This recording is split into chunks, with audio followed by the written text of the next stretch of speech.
Bueno, buenos días a todas y todos. Bienvenidos a este sexto congreso de MAINEL sobre derechos humanos y discapacidad. Comenzamos con la primera ponencia de este congreso y para ello contamos con el profesor Rafael de Asís, a quien le doy la bienvenida y le agradezco que haya aceptado nuestra invitación de acompañarnos hoy aquí. La verdad es que para mí presentar al profesor Rafael de Asís es un auténtico honor porque para muchas de nosotras y nosotros es un maestro. El profesor Rafael de Asís es catedrático de Filosofía del Derecho de la Universidad Carlos III. Ha sido director del Instituto de Derechos Humanos Gregorio Peces Barba de esta universidad, de la Carlos III, pero anteriormente fue profesor en la Universidad de Jaén, en la Complutense de Madrid y en Castilla-La Mancha. Dirige en la actualidad el grupo de investigación sobre derechos humanos, Estado de Derecho y democracia y ha publicado más de 20 libros, capítulos de libros, artículos en revistas científicas sobre cuestiones que tienen que ver con la filosofía jurídica y política y en el tema que nos ocupa hoy sobre los derechos de las personas en situación de vulnerabilidad. Ha dirigido múltiples proyectos, más de 40 proyectos de investigación. Quisiera mencionar uno por especial relevancia, que fue el proyecto El tiempo de los derechos, proyecto con Solider Ingenio, un proyecto especialmente relevante porque fue la primera vez que se concedió en España un proyecto con Solider, siempre vinculado a las ciencias puras, se consiguió en el ámbito de las ciencias sociales y jurídicas. Y el profesor Rafael de Asís era uno de sus directores de este proyecto. Ha tenido un largo recorrido y en el tiempo ha dado lugar también a una red del tiempo de los derechos en la que seguimos trabajando. Por eso, verán ustedes, pues ahora cuando le escuchen, tengo razón cuando digo que en realidad es un auténtico maestro. En el tema en especial que nos ocupa hoy, el tema de la discapacidad, es un tema que fue pionero en abordar digamos, su enfoque desde la perspectiva jurídica. Algunas de las personas que se encuentran en la sala pues se han formado precisamente en esta materia del ámbito de la discapacidad, trabajando en lo que podríamos decir la escuela del profesor Rafael de Asís. Y yo, por no extenderme, quisiera mencionar dos de sus obras. Sin duda son una referencia para todas las personas que trabajan en el ámbito de la diversidad funcional. Eh, Cuando esta cuestión todavía no se enfocaba desde el ámbito del derecho, algunas de las aquí presentes ya hicieron su tesis, luego la escucharemos a Agustina sobre esta cuestión, y tenían a su lado personas como el profesor Rafael de Asís que venían reflexionando sobre cuestiones cruciales como las que ponía de manifiesto en su libro de 2013 publicado en Dickinson, Discapacidad y Derechos. Era pionero invitando al lector a reflexionar sobre la idea de construir la dignidad humana no desde la capacidad, sino desde la igualdad, desde la idea de diferencia y de riqueza en la diversidad humana. Y apuntaba ya en ese libro cuestiones que ahora parecen más consolidadas, afortunadamente, pero que son cruciales, como el acceso universal, como los ajustes razonables, etcétera. He seguido trabajando en este tema, ahora tenemos la oportunidad de escucharle, pero siempre vinculándolo a nuevas cuestiones, a nuevas reflexiones que son de primer orden. Por ejemplo, en un trabajo más reciente, de 2020, en un artículo titulado Derechos, Discapacidad e Inteligencia Artificial, precisamente apunta algunas de las cuestiones, en mi opinión, más relevantes para el futuro en relación a la diversidad funcional. No todos los ámbitos, todas las posibilidades positivas, pero quizá también negativas, que se abren desde el ámbito de la inteligencia artificial. Bien, su currículum es inabarcable, no quiero cansarles con ello, porque creo que lo importante es que escuchemos al profesor Rafael de Asís, que cuando quiere tiene la palabra. Gracias.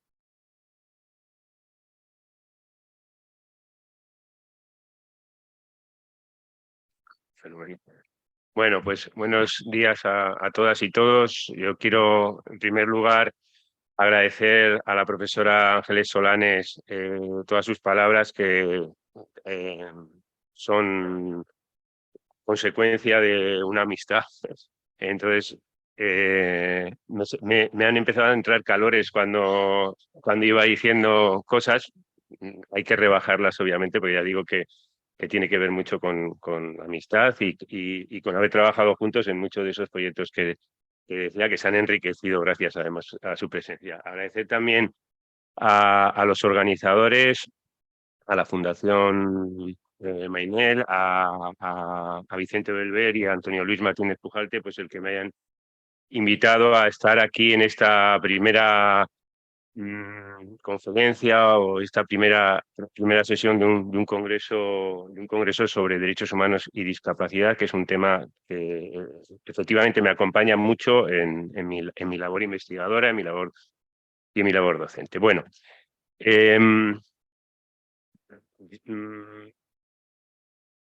se me ha pedido que hable de la discapacidad desde el enfoque de derechos humanos y lo que he pensado aquí pues es hablar un poquito sobre el enfoque de derechos humanos y luego plantear si desde un punto de vista social, desde un punto de vista ético y sobre todo desde un punto de vista jurídico utilizamos el enfoque o se utiliza el enfoque de derechos humanos a la hora de abordar la discapacidad.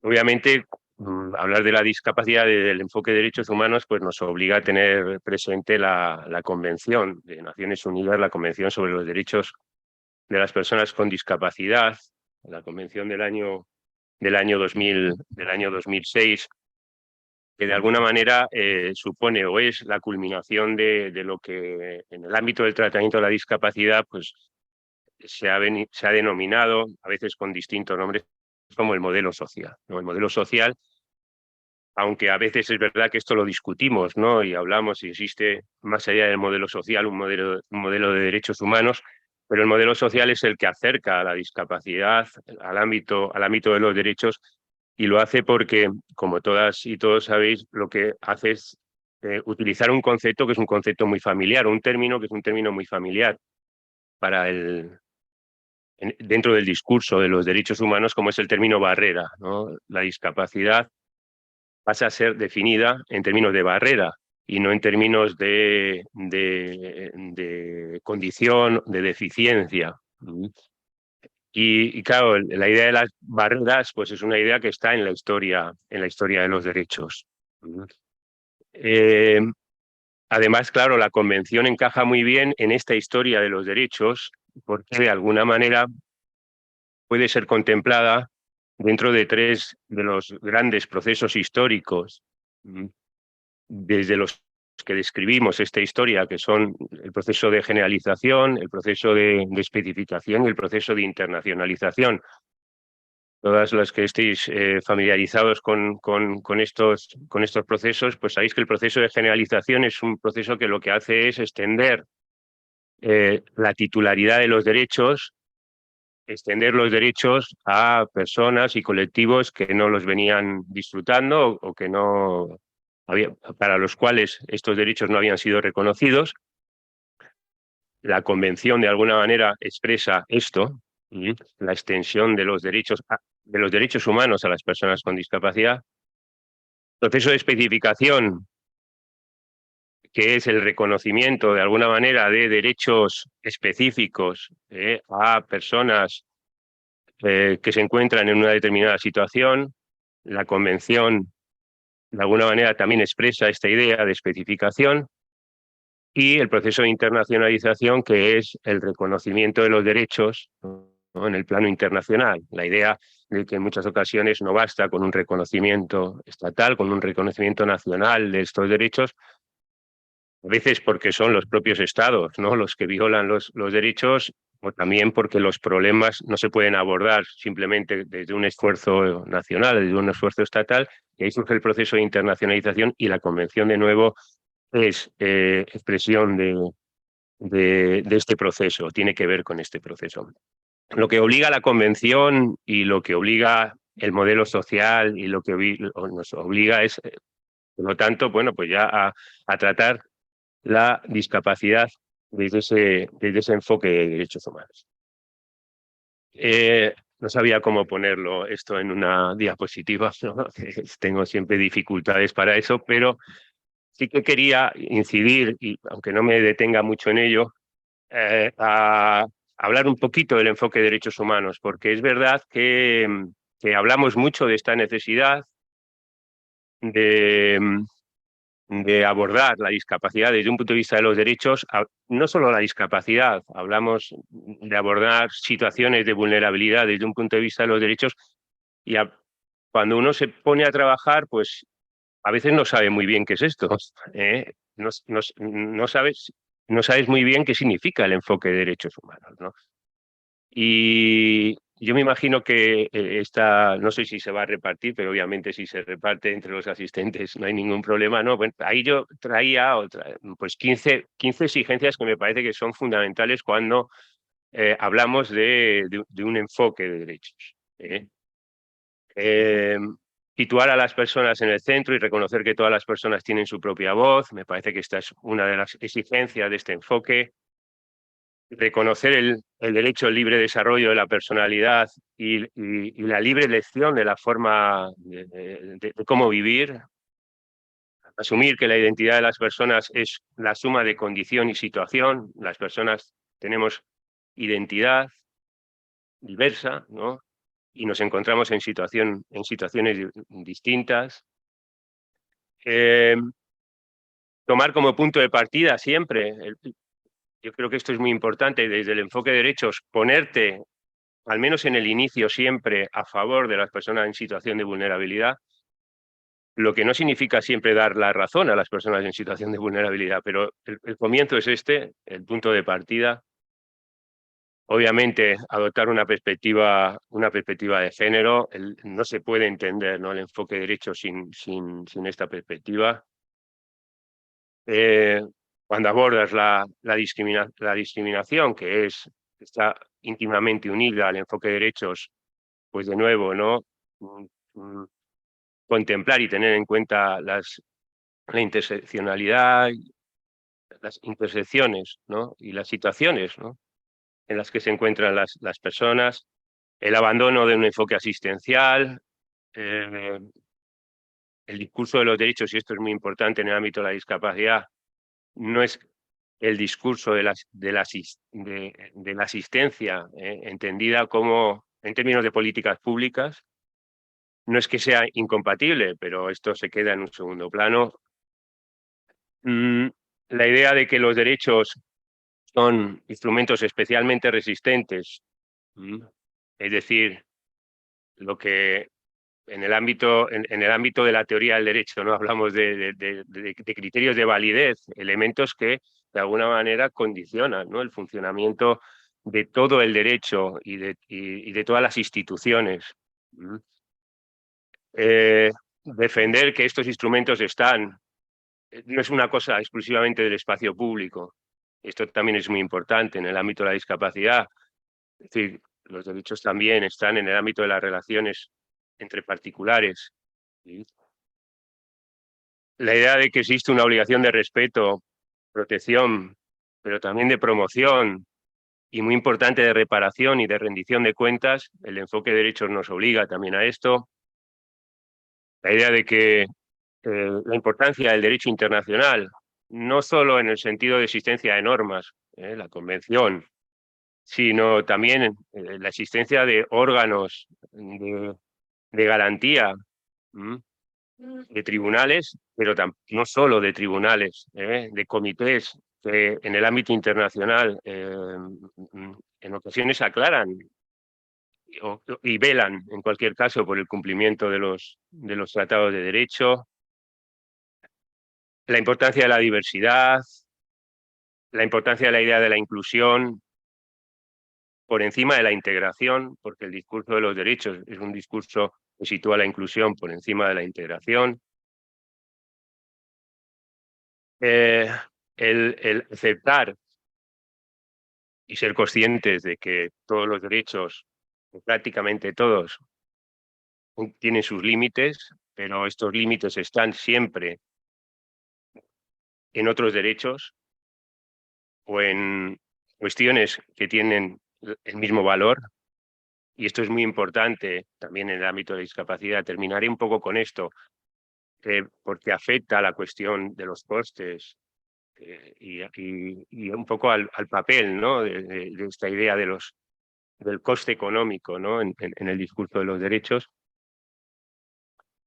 y la idea de la interdependencia entre todos los derechos, ¿no? Los derechos siempre dependen unos de otros y están en muchas ocasiones en conflicto unos derechos con otros, ¿no? Y esto hay que ser muy consciente cuando se trabaja en el ámbito de los derechos. Bueno, obviamente podríamos hablar de más, ¿no? Pero yo he traído aquí estas 15, quizá excesivas, porque para mí es un poco, son como cuestiones, cuando abordo problemas de derechos humanos, son como una agenda que tengo al lado y que miro de vez en cuando para ver si esto está presente en los análisis.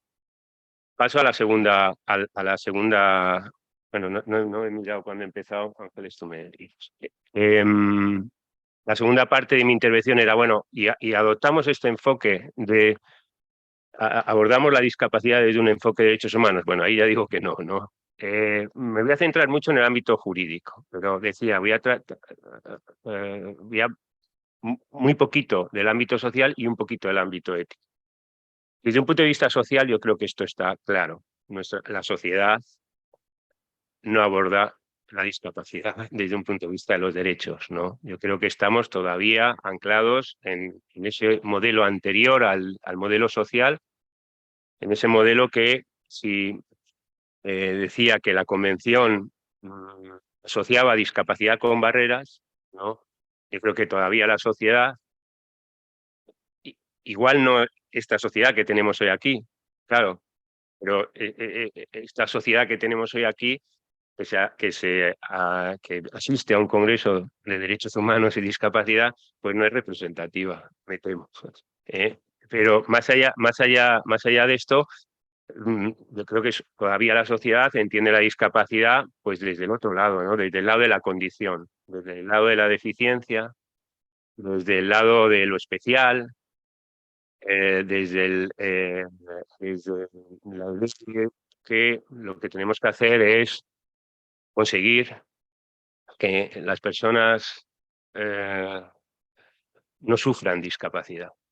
Y esta expresión, ¿no? de sufrir discapacidad, pues es la que un poco sirve para entender esto, o a veces también me gusta contarlo desde la idea de normalización, ¿no? Lo que tenemos que conseguir es normalizar a las personas con discapacidad. Y esto implica que el mundo de la discapacidad esté en el ámbito de los ministerios de sanidad, ¿no? O que las cuestiones de discapacidad se aborden desde un punto de vista asistencial, ¿no? Y estén muy asociadas en nuestro ordenamiento jurídico pues a lo que son servicios sociales, asistencia social.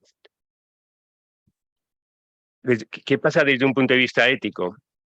Pues que aunque obviamente estoy generalizando, ¿no? Pero tampoco tampoco se utiliza el enfoque de derechos humanos.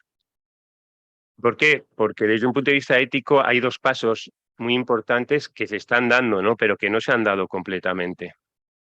Y que como no se han dado, no se han trasladado al derecho.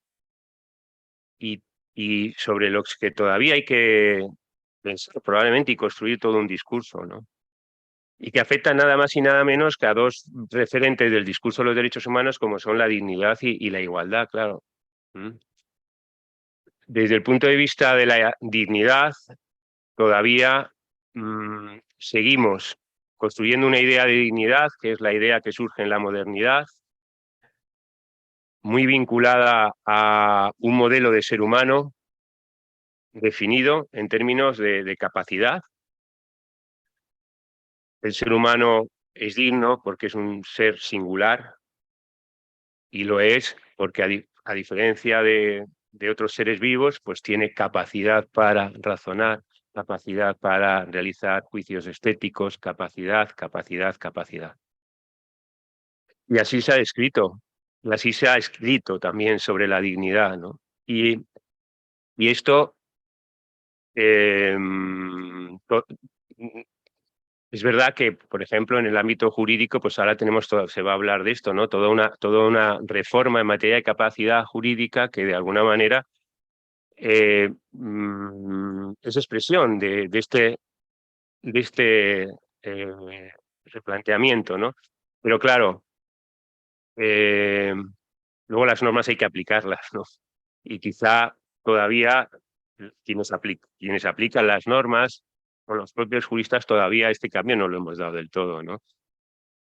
Esto exige todo un replanteamiento de cuestiones muy relevantes y que forman parte de nuestra manera de pensar, como es el papel de la autonomía. Hemos construido también un modelo de ser humano que lo hemos definido digno en la medida en que es autónomo, cuando la autonomía no es un rasgo que nos caracteriza, ¿no? Todos necesitamos a otros. La propia idea de dignidad se entiende cuando alguien te la reconoce, cuando alguien te respeta. La dependencia es un rasgo humano mucho más que el de la autonomía, ¿no? Y la idea de los apoyos, la idea de los cuidados, todo esto sobre lo que se está pensando, claro que sí, ¿no? Y hay todo un discurso ya, ¿no? Con logros, ¿no? Pero que todavía esto necesitamos de alguna manera definir al ser humano viendo a Kant, pero añadiendo muchas más cosas. Y esto nos cuesta, trasladar esto al derecho mucho más. Y la igualdad lo mismo. El discurso estándar de la igualdad ha partido siempre de un presupuesto cuestionable, que es esa idea de que los seres humanos somos iguales, y este punto de partida ha condicionado siempre el análisis de la igualdad y lo sigue condicionando. Lo sigue condicionando incluso para nuestro Tribunal Constitucional, ¿no? Y esta idea lo que ha venido a decir es que el trato igual está siempre justificado, no hay que dar razones en este ámbito y lo que hay que hacer es justificar el trato distinto. Pero claro, el presupuesto de partida es falso, ¿no? Si hay algo que nos caracteriza a los seres humanos es que somos distintos. Y este es el punto de partida del discurso de la igualdad y este es el cambio que hay que hacer, que obviamente se está haciendo en algunos ámbitos, pero que todavía no hemos sido capaces de trasladarlo. Los seres humanos somos distintos y lo que tenemos que discutir como sociedad es esto que nos hace distintos, que son condición, identidad, como somos, no sé, rasgos y situaciones, condición y situación, cuando esto es relevante para que se nos trate de forma distinta, pero también para que se nos trate de forma igual. Y esto tiene un aspecto muy importante, que es el aspecto trasladado al derecho, que es cómo abordamos desde el derecho las cuestiones de no discriminación. Y ahora me voy a referir un poco, me voy a referir un poco a esto. Paso al ámbito jurídico. No sé cómo voy de tiempo. Sí, vale. Paso al ámbito jurídico y aquí, sobre todo, me voy a centrar un poco en el derecho español. Yo me di cuenta que ya tengo muchas manías, ¿no? Y ahora estoy con esta manía que me ha dado no del derecho español, sino de esto que voy a contar. Vamos a ver. Es un poco también después de una reflexión sobre muchas cuestiones del mundo de la discapacidad, ¿no?, aplicada al derecho. Bueno, el derecho es un instrumento de cambio social, pero el derecho no puede con todo. Claro, necesita, para producir cambios, para ese enfoque de derechos humanos, necesita pues de lo social y de lo ético. Esto está claro, ¿no? Sobre todo de lo social. Pero es verdad que el derecho sí que es un elemento, es una institución. No en el sentido de instituciones, de desinstitucionalizaciones que ahora estamos estudiando, sino en el sentido de reconocimiento, de autoridad. El derecho para la sociedad es un instrumento que justifica o que sirve como argumento para rechazar cosas. Y sobre todo dentro del derecho ese papel lo desempeñan las constituciones. Las constituciones, aunque la sociedad las vea muy lejanas, son un instrumento de reconocimiento de cosas. Y sobre todo desempeñan un papel muy importante en los operadores jurídicos, es decir, en aquellos que aplican las normas, en aquellos que hacen ese juicio de saber si se violan o no se violan las normas. Aunque se piense, ¿no?, que la Constitución está muy lejos, no digamos ya la Convención, ¿no?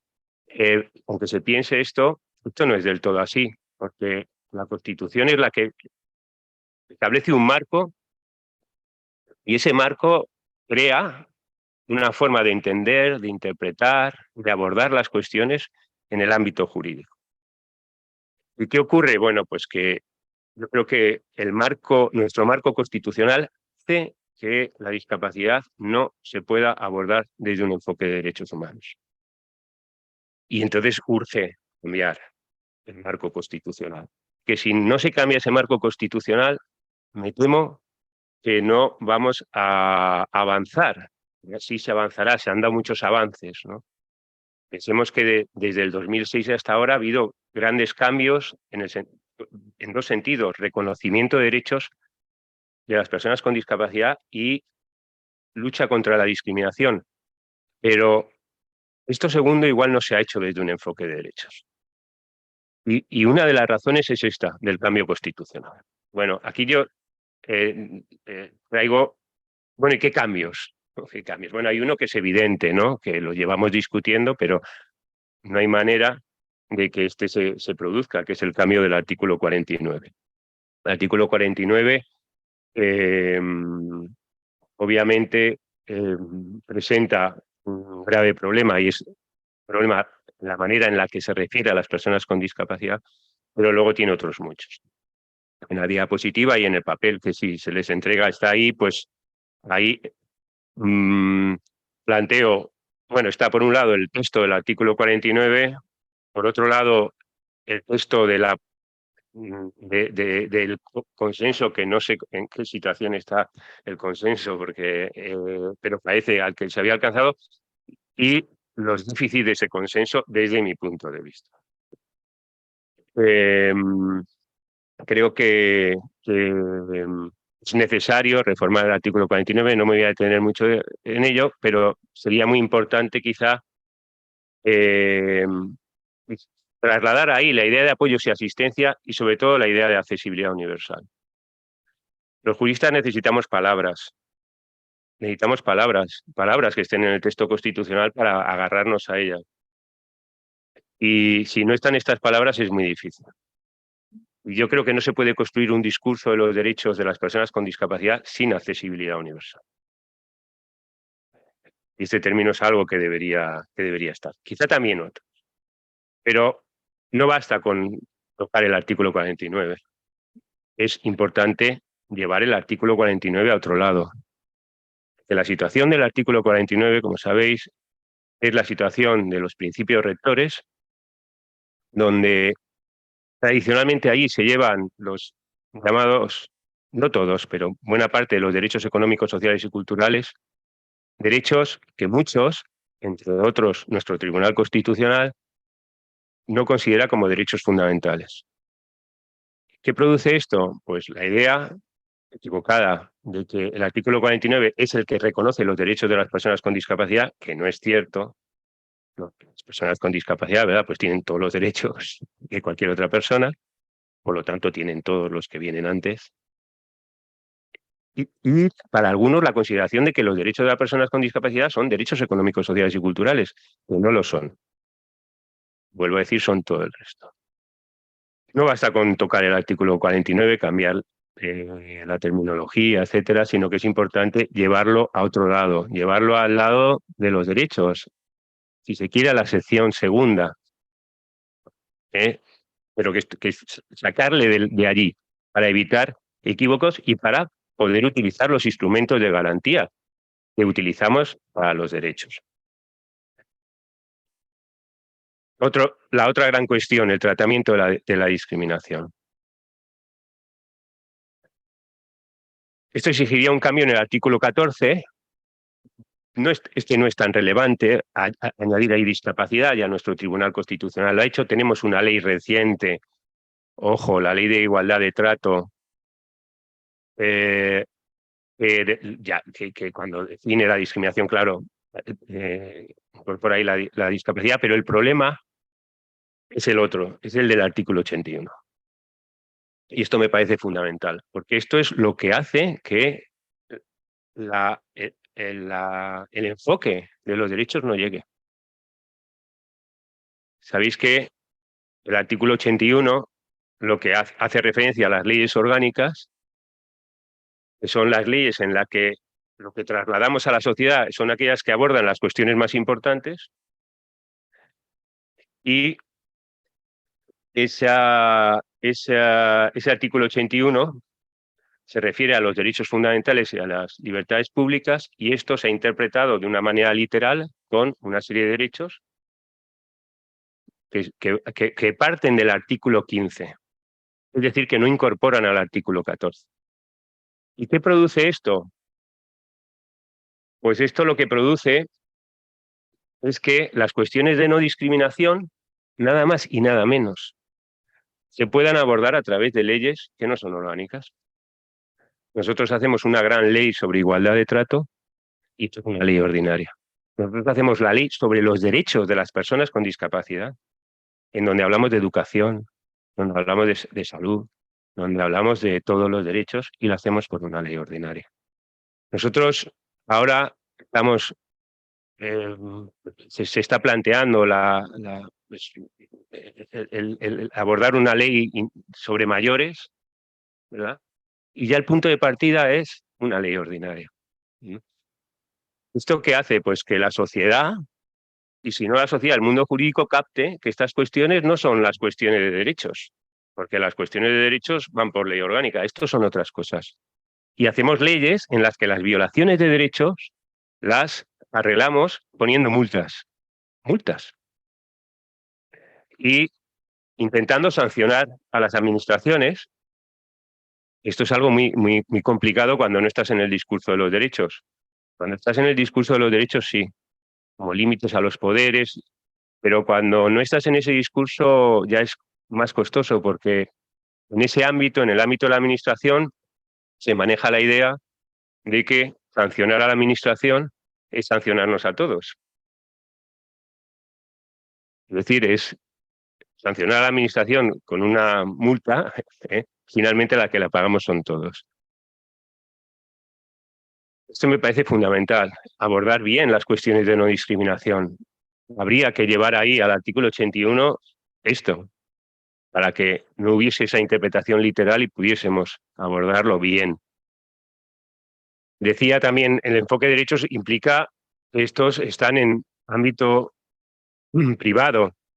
Tenemos un artículo 53, que es el artículo de las garantías de la Constitución, que establece las garantías de los derechos, en donde se dice los derechos fundamentales, los derechos reconocidos en el capítulo 2 del presente título, vinculan a todos los poderes públicos. Solo por ley, que en todo caso, sí, vinculan a todos los poderes públicos. Bueno, pues este es otro cambio que hay que hacer. Nosotros estamos muy acostumbrados a manejar dos varas de medir cuando hablamos de discriminación o cuando hablamos de violaciones de derechos. La vara del ámbito público y la vara del ámbito privado. Y admitimos auténticas violaciones de derechos en esos ámbitos. Se va a hablar aquí de educación, ¿no? Y de nosotros, cuando discutimos sobre si hay segregación, sobre no, y admitimos, igual decimos, bueno, hay segregación. Entonces lo que hay que hacer es que los poderes públicos a ese colegio que segrega, imaginemos, no voy a poner ningún ejemplo, voy a decir así en términos abstractos, no le financie, ¿no? Es que esta no es la discusión. No se trata de que los poderes públicos financien o no un colegio que segrega, ¿no? Si hay un colegio que segrega, el colegio tiene que estar prohibido. Porque vamos a admitir, ¿no?, una discriminación. Y ya voy terminando. No sé si voy bien. Vale, 2 minutos, fenomenal. Pues me he organizado por primera vez bien, porque esta creo que es la última diapositiva. Decía, tiene mucho que ver con la forma de las leyes, me parece muy importante. Obviamente se requieren muchas otras cosas, reformar no solo la Constitución, ¿no?, también otras normas. Lo he dicho antes, no tengo tiempo para detenerme. Me parece que la accesibilidad en la Constitución, pero también la accesibilidad como un capítulo especial, por ejemplo, la Ley General de Derechos de las Personas con Discapacidad, nos permitiría darle mucho más juego y agarrarnos mejor al enfoque de derechos. Pero sí que quiero terminar con una norma muy reciente, que de nuevo es una norma muy importante precisamente en materia de accesibilidad. Este reciente Real Decreto de Accesibilidad de los bienes a disposición del ámbito público a disposición, en donde se aborda la cuestión de la proporcionalidad en el ámbito de los ajustes, que es una cuestión fundamental. Todos sois conscientes de que en el discurso de la accesibilidad, bueno, en el discurso de los derechos de las personas con discapacidad, la cuestión de los ajustes es una cuestión fundamental, porque en muchos casos los ajustes, en vez de ser la gran herramienta de satisfacción de los derechos de las personas con discapacidad, se convierte en la gran herramienta de insatisfacción de los derechos de las personas con discapacidad. Y se produce porque en los ajustes, ¿verdad?, está esta terminología de carga desproporcionada, la idea de proporcionalidad. ¿Y qué ocurre? Pues que está tradicionalmente, más allá del discurso de los derechos o fuera del discurso de los derechos, esa idea de proporcionalidad se plantea en términos económicos. Cuando se habla de carga, se habla de coste económico. ¿Qué exige el discurso de los derechos? Pues cambiar este punto de vista. Por algo que decía al comienzo sobre los límites de los derechos. ¿Cuáles son los límites de los derechos? Otros derechos. ¿Y esto qué obliga? Pues que cuando hablemos de proporcionalidad en el discurso, el elemento del coste, que obviamente es un elemento relevante, lo sea siempre que seamos capaces de asociarlo a derechos. Es decir, que cuando hablemos de carga desproporcionada de un ajuste, lo sea porque esta carga afecta a otros derechos. Afecta de alguna manera por la vía del coste, ¿vale? Pero pónganme los derechos en juego, ¿no? Y esto es lo que debíamos exigir en el ajuste. Díganme los derechos que están implicados y lo que implica para la insatisfacción de los derechos. La idea del coste, que es un argumento relevante, debemos exigir que vaya asociado y el enfoque de derechos nos obliga a esto. Mientras no hagamos esto, el ajuste razonable, vuelvo a decir, es un instrumento muy importante para la satisfacción de los derechos, porque general, y en el ámbito de la discapacidad también, porque permite centrarse en la diversidad, es otro de los grandes elementos del enfoque de derechos. Si no hacemos este cambio, pues de nuevo este enfoque no lo lograremos. Y nada más. Muchas gracias y no sé si haré tiempo para un fenomenal. Pues tiempo para todo. Gracias.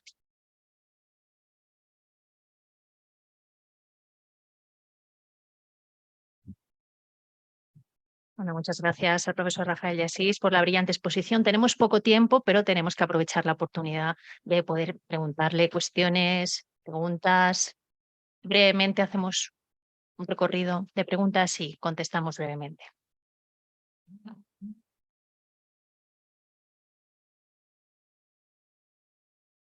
El auditorio se anima.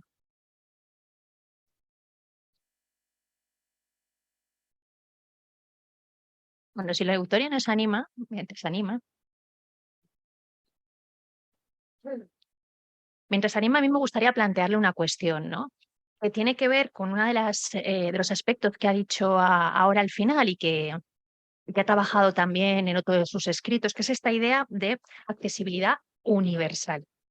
Claro, la cuestión de cómo concretar la accesibilidad universal, por ejemplo, los ajustes razonables que en otros ámbitos se dan, ¿no? También la idea de acomodo razonable, etcétera, que remite siempre a esta proporcionalidad y a justificar dónde está la razonabilidad, uno lo puede entender para determinados casos, para determinados supuestos. Pero la idea de accesibilidad universal, ¿qué implicaciones prácticas lleva? Es decir, si por ejemplo si la reguláramos en ley orgánica, ¿no? Si tuviéramos la posibilidad, ¿no? Si alguno de los que están aquí fuera un legislador pronto, tuviera la oportunidad de hacerlo, ¿no? ¿Qué consecuencias inmediatas tendría? Porque claro, la idea de universalidad a mí me lleva al discurso de la universalidad de los derechos, ¿no? Y a todas las, digamos, los problemas que subyacen a esa concepción, ¿no? Entonces, brevemente, yo sé que es una cuestión muy compleja y que el profesor de Asís ha escrito mucho sobre esto, pero creo que también es una de las cuestiones fundamentales que subyacen, digamos, para revertir el discurso que existe en relación a la discapacidad. Entonces, ¿cuáles serían, digamos, las 4 o 5 implicaciones básicas por las que comenzar a construir, digamos, esta idea de accesibilidad universal? Vale, muchas gracias, Ángeles.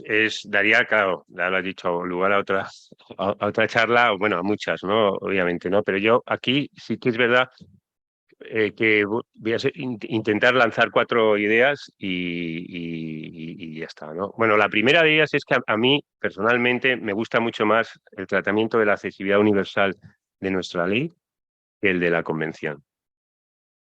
De nuestra ley de derechos de las personas con discapacidad. ¿Y por qué? Pues porque nuestra ley de alguna manera plantea lo que en algunos momentos hemos llamado el eje de la accesibilidad, ¿no? La idea de que